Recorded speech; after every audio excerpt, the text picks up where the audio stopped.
ICC champions trophy 2025ని team India కైవసం చేసుకుంది. అధికారికంగా పాకిస్తాన్ ఆతిథ్యంలోనే ఈ టోర్నీ జరిగింది. అయితే భారత్ ఆడిన మ్యాచ్లు దుబాయ్ వేదికగానే నిర్వహించిన సంగతి తెలిసిందే. ఫైనల్లో న్యూజిలాండ్ ను చిత్తు చేసిన భారత్ విజేతగా నిలిచింది. అయితే ట్రోఫీ ప్రెజెంటేషన్ కార్యక్రమానికి ఆతిథ్య పాక్ నుంచి ఏ ప్రతినిధి లేకపోవడంపై అందరిలోనూ విస్మయం వ్యక్తమవుతోంది. వ్యక్తిగత కారణాలతో దీనికి గైర్హాజరైనట్లు సమాచారం. Pakistan cricket board chairman Mohsin Naqvi parliament సమావేశాల కారణంగా రాలేనని సమాచారం ఇచ్చినట్లు వార్తలొస్తున్నాయి. మరోవైపు PCB chief operating officer Sumair Ahmed Dubai లోనే ఉన్నప్పటికీ కార్యక్రమానికి హాజరు కాలేదు. ఈ క్రమంలో పీసీబీ తీరుపై మాజీ క్రికెటర్ షోయబ్ అఖ్తర్ విమర్శలు గుప్పించాడు. భారత జట్టు ఐసీసీ ఛాంపియన్స్ ట్రోఫీని కైవసం చేసుకుంది.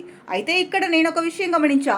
పాకిస్తాన్ ఆతిథ్య దేశం, కానీ ట్రోఫీ అందజేసే కార్యక్రమంలో పాక్ కు చెందిన ఒక్క ప్రతినిధి లేకపోవడం ఆశ్చర్యం కలిగించింది. ఎందుకో నాకు అర్థం కాలేదు. ఎందుకు పీసీబీ నుంచి ఒక్కరూ లేరు? దీని గురించి ఆలోచించాలి. ఇది ఐసీసీ కార్యక్రమం, కానీ పీసీబీ సభ్యులు లేరు. అలా చూడటం చాలా బాధగా ఉంది.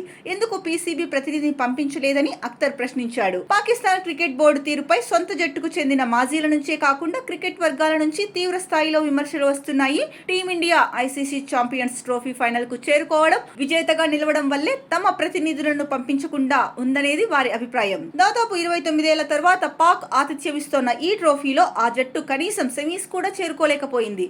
డిఫెండింగ్ ఛాంపియన్ అయిన పాక్ ఒక్క విజయం లేకుండానే టోర్నీని ముగించింది. మరోవైపు క్రికెట్ వర్గాల ప్రకారం పోడియం మీదకు ఎవరెవరిని ఆహ్వానించాలనేది ఐసీసీ నిర్ణయిస్తుందని పీసీబీ సీఓఓ సమైర్ దుబాయ్ లోనే ఉన్నప్పటికీ పోడియం మీదకు ఆహ్వానం దక్కలేదు. ట్రోఫీ ప్రెజెంటేషన్ కార్యక్రమంలో ఐసీసీ చైర్మన్ జైషా, బీసీసీఐ అధ్యక్షుడు రోజర్ బిన్నీ, బీసీసీఐ కార్యదర్శి Devajit Saikia, New Zealand cricket board director Roger ట్వోజో పాల్గొన్నారు.